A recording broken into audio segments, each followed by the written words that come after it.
அன்பர்களே, நண்பர்களே, உங்களின் பாலு. இப்போ நான் சொல்றது கோயிலை பற்றிய சின்ன ஒரு விளக்கம் சொல்லுகிறேன்.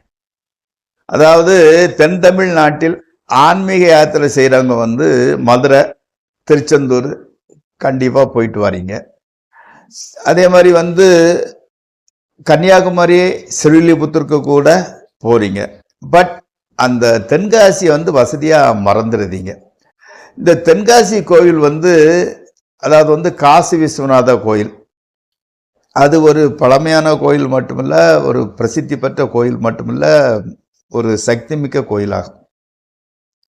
அதாவது காசிக்கு ஜனங்கள் போகிறதுக்கு ரொம்ப கஷ்டப்படுறாங்க. அப்படிங்கிறதுனால தெற்கு பக்கமாக தென் திசையில் ஒரு காசி வேண்டும் என்பதனால பாண்டிய மன்னன் கிட்டத்தட்ட 900 வருஷத்துக்கு முன்னால் இந்த தென்காசி கோயிலை கட்டினார்.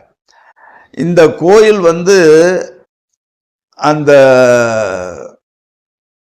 கோயிலுக்குள்ள நம்ம என்ட்ரி ஆகிறோம் இல்லையா, கோயிலுக்குள் நுழையும் போதே, அதாவது வாசல் இருக்குது, கீழே அதனோட நிழல் விழுது, ஒரு தென்றல் காற்று நம்மளை தாளாட்டுறது மாதிரி இருக்கும். அந்த இடத்துல உட்கார்ந்துக்கலாமா அப்படிங்க, அவ்வளவு ஒரு இனிமையான ஒரு உடலை வருடி விடுகிறது போன்ற ஒரு தென்றல் காற்று. அதிலே போர்டு போட்டிருப்பாங்க, இந்த காற்று ஒரு உலக அதிசயம், இது எப்படி வருது, எங்கேருந்து வருதுன்னு யாருக்கும் தெரியாது அப்படிங்கிற மாதிரி. கிட்டத்தட்ட 25-30 அடி தூரம் வரைக்கும் அந்த காற்று, தென்றல் காற்று நம்மை தாளாட்டுகிறது.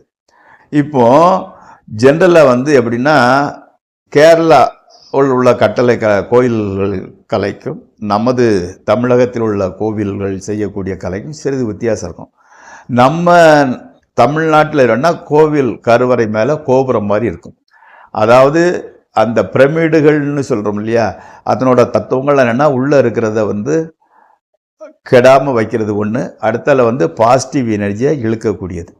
அப்போ நம்ம கோயிலில் கருவறை மேலே இருக்கக்கூடிய கோபுரம் மாதிரி இருக்கக்கூடியது மேலே உள்ள பாசிட்டிவ் எனர்ஜியை இழுத்து கருவறையில் வைத்திருக்கிறது.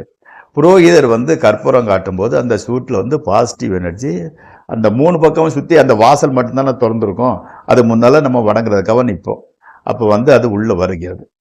நாம் கோயில் முன்னாலே நிற்பவர்கள் 2 கையையும் உயர தூக்கி இப்படி வணங்கணும். அதுதான் வணங்கக்கூடிய முறை. அதனோட தத்துவம் என்னென்னா, ஆண்டனா எப்படி வேலை செய்யுதோ அதே மாதிரி அந்த கை மேலே உள்ள பாசிட்டிவ் எனர்ஜி கொடுத்து நமக்கு மனசுக்குள்ள உடம்புக்கு வந்து, இதுதான் கோவில் கடவுளை வணங்க வேண்டிய முறை. அப்போ 2 கையை உயர்த்தி கும்பிட வேண்டும். ரைட். அந்த கோயில், அந்த காசி விஸ்வநாதர் கோயிலை சுற்றி வரும்போது, பெரும்பாலும் சிவன் கோயிலை சுற்றி வரும்போது ஒரு மூலையில் சண்டிகேஸ்வரர்னு ஒரு சின்ன கோயில் வச்சுருப்பாங்க.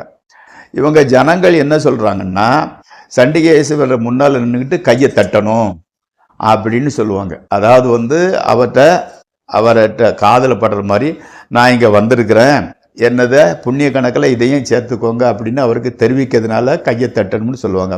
மகா தவறு, மிகப்பெரிய தவறு. அப்படிலாம் செய்யக்கூடாது. அதாவது சிவ சொத்து குலநாசம்னு சொல்லுவாங்க. சிவனோட ஒரு தூசு துரும்பு கூட நான் எடுத்துட்டு போகல அப்படின்னு இப்படி, அதனால இங்கே எல்லாத்தையும் உதறிட்டு தான் போகிறேன் அப்படின்னு அவருக்கு காண்பிப்பதற்காகத்தான் கையை சத்தம் வராமல் துடைப்பது போல் செய்ய வேண்டும் என்பதுதான் விதி. அதை மாதிரி நீங்கள் சவுண்டு கையை தட்டக்கூடாது. இப்படி இந்த மாதிரிப்பட்ட ஐதீகம் உள்ளது. அந்த சண்டிகை விசரி சுற்றி வலம் விட வேண்டும். மிகப்பெரிய சக்தி உள்ள ஒரு கோவில் என்றால் அந்த தென்காசி காசி விஸ்வநாதர் கோயில். நீங்கள் ஆன்மீக டூர் பண்ணும்போது மறக்காம அந்த தெய்வத்தையும் போய் தரிசித்து பலனளிங்கள். உங்கள் பாலு.